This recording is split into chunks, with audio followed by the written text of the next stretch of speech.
ഭഗവാനെക്കുറിച്ച് എഴുതിയൊരു പാട്ടിൽ പറയുന്നുണ്ടല്ലോ, ഒരു നേരം തൊഴുതു മടങ്ങുമ്പോൾ തോന്നും ഒരു വട്ടം കൂടി തൊഴയണമെന്ന്, ഒരു വട്ടം കൂടി തൊഴുമ്പോഴും തോന്നും ഇതുവരെ തൊഴുതത് പോരെന്ന്.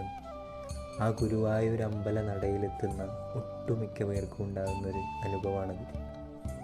5, 6, 7 മണിക്കൂറൊക്കെ ക്യൂ നിന്നിട്ട് ഭഗവാനെ കണ്ട് ഇറങ്ങും. എന്നിട്ടും ഓടിച്ചെന്ന് ആ കൊടിമരത്തിൻ്റെ താഴെ നിന്ന് ഒരു നോക്ക് കാണാൻ പറ്റുമോ നോക്കും. ചിലപ്പോൾ 2, 3 പ്രാവശ്യം നോക്കും.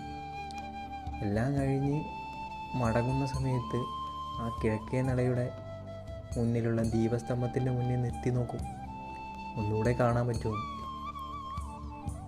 എന്നിട്ടാണ് വീട്ടിലേക്ക് തിരിച്ചു പോവുക. ആ സമയത്ത് നമ്മൾക്കുണ്ടാകുന്ന ചെറിയൊരു വിഷമമുണ്ടാവും. അത്രമേൽ ഇഷ്ടപ്പെട്ട ഒരാൾ അത്ര സമയം കൂടെ ഉണ്ടായിട്ടും പെട്ടെന്ന് നമ്മളിൽ നിന്ന് അകന്നു പോകുമ്പോൾ ഉണ്ടാകുന്നൊരു വിഷമമില്ലേ, ആ ഒരു സങ്കടം. അത്രയ്ക്ക് ഇഷ്ടമാണ് ഭഗവാനെ എല്ലാവർക്കും.